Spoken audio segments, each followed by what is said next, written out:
So hey guys, welcome to my new video. तो दोस्तों, आज हम लोग डिस्कस करने वाले हैं बाजार से रिलेटेड और बाजार को लेकर एक बहुत ही बड़ी खबर निकल के आई हुई है।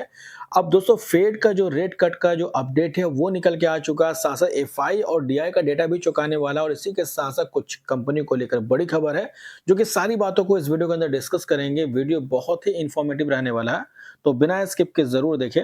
और दोस्तों, अगर आप चैनल में नए हैं तो चैनल को सब्सक्राइब कर दे, बेल आइकन को प्रेस कर दे, ताकि इसी तरीके से इंपॉर्टेंट नोटिफिकेशन सबसे पहले आपको मिलते रहेंगे। चलिए शुरुआत करते हैं आज के बाजार के साथ। तो निफ्टी 50 का मोमेंटम देखेंगे तो आज नेगेटिव के साथ क्लोज हुई है।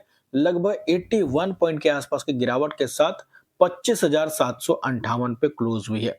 अब दोस्तों, जैसा कि मैंने आपको कल ही बताया था कि मार्केट का एक्सपर्ट का कहना है कि निफ्टी अभी थोड़ा सा वीक देखने को मिल सकती है और इसके पीछे के कई सारे मल्टीपल्स वजह बताई गई।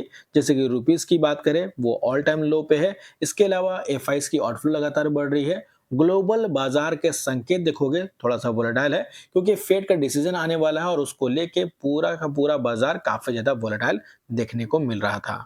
इसके अलावा सेक्टर वाइज अगर देखेंगे परफॉर्मेंस आज का, तो सबसे ज्यादा जो गिरावट देखने को मिली वो निफ्टी आईटी के अंदर है, लगभग 1% के आसपास है।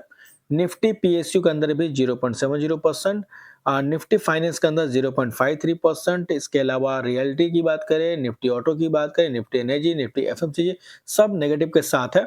लेकिन पॉजिटिव देखने को मिला है निफ्टी मेटल और निफ्टी फार्मा, पॉजिटिव के साथ क्लोजिंग हुई है। लेकिन मैक्सिमम सेक्टर अगर देखोगे तो वो रेड मार्क में देखने को मिला।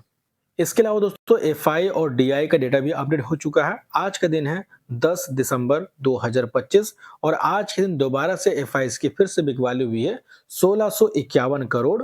इसके अलावा डीआई हमेशा की तरह आज भी 3752 करोड़ का खरीदारी की है। टोटल अब तक देखोगे दिसंबर के महीने में 16,470 करोड़ का माल बेचा जा चुका है एफआई की तरफ से। तो एफआई की कंटिन्यूसली बिकवाली देखने को मिल रही है इंडियन बाजार के अंदर, जो कि बहुत ज्यादा इंपैक्ट करता है बाजार के अंदर और बाजार के लिए कहीं ना कहीं देखो तो ये नेगेटिव बात नजर आ रही है। इसके अलावा दोस्तों, अमेरिकन बाजार ओपन हो चुका है और डॉ की बात करते हैं तो फिलहाल पॉजिटिव के साथ ओपनिंग हुई है। 140 पॉइंट के आसपास की तेजी है। अब देखिए, ओपनिंग के बाद बाजार सीधा ऊपर की ओर जाता हुआ नजर आ रहा, लेकिन मॉर्निंग में किस तरीके से क्लोजिंग होगा ये डिपेंड करता है फेड के डिसीजंस के ऊपर। क्योंकि दोस्तों, 7 मिनट पहले का ये अपडेट है जिसमें आप देखो तो Dow Jones today stock index mixed ahead of federal reserve decision on interest rate. तो इंटरेस्ट रेट को लेकर के आज डिसीजन आने वाला है, तो आज रात काफी ज्यादा इंपॉर्टेंट रहेगा। हालांकि अभी तक डिसीजन नहीं आया है, लेकिन एक्सपेक्टेशन है कि रेट कट होगा, लेकिन कितना कट होगा ये देखना पड़ेगा। तो आज का रात बहुत ज्यादा इंपॉर्टेंट रहने वाला है, क्योंकि फेड के डिसीजन के बेसिस पे दुनिया भर के बाजार के अंदर इसका रिएक्शन हमें कल के दिन देखने को मिल सकता है। नेस्डेक की बात करें तो नेस्डेक नेगेटिव के साथ है, लगभग 49 पॉइंट के आसपास की गिरावट नजर आ रही है।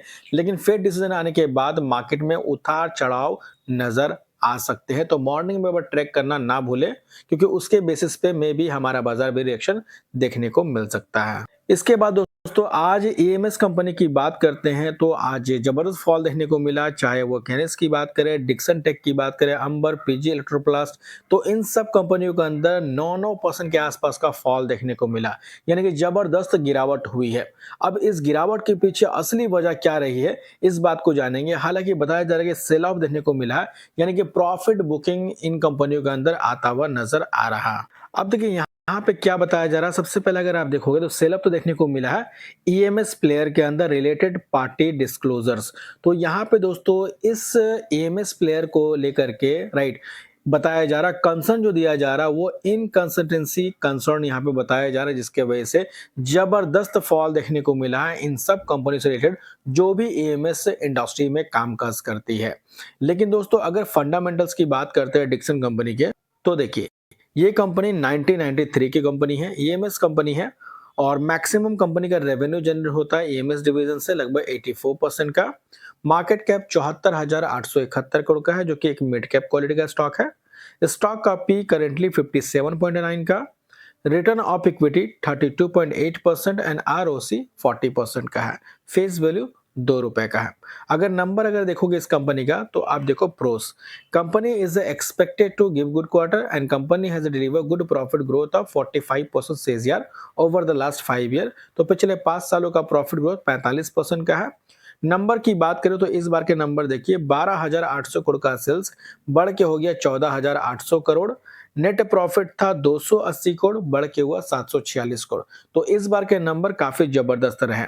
बैलेंस शीट पे भी अगर आप देखते हैं तो डेट कंपनी का डबल हो गया, जो कि नेगेटिव बात है। अगर डेट देखोगे तो 671 करोड़ से बढ़ के हो गया 1389 करोड़ का। हालांकि किसी भी कंपनी के ऊपर जब डेट बढ़ता है तो ये अच्छी बात नहीं होती है, तो यहाँ पे डेट इंक्रीज हुए हैं। लेकिन रिजर्व अगर आप देखोगे तो 2998 करोड़ से बढ़ के हो गया 4000 करोड़। और किसी भी कंपनी का जो रिजर्व होता है वो अप ट्रेंड मूवमेंट में होना चाहिए, जो कि इस कंपनी के अंदर देखने को मिल जाती है। शेयर होल्डिंग पैटर्न अगर देखोगे तो प्रमोटर्स की होल्डिंग 28.92% है। एफआईज की होल्डिंग 20.55 से बढ़ के हो गया 20.69%।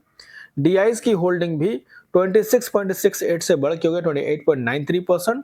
और पब्लिक की होल्डिंग 23.81 से घट के हो गया 21.45%। तो जहां पे दोस्तों पब्लिक ने अपने स्टेक को ट्रिम किए हैं, वहीं पे बड़े इन्वेस्टर्स ने अपने स्टेक को बढ़ाया है। हालांकि आपको इस कंपनी का इन्फॉर्मेशन कैसा लगा कमेंट करके जरूर बताएं, और वीडियो अगर अच्छी लगी तो इसे लाइक भी जरूर करना, चाहे तो सब्सक्राइब भी कर लेना, ताकि इसी तरीके से इंपॉर्टेंट नोटिफिकेशन सबसे पहले आपको मिलते रहेंगे। तो मिलते हैं नेक्स्ट वीडियो में, तब तक के लिए बाय बाय।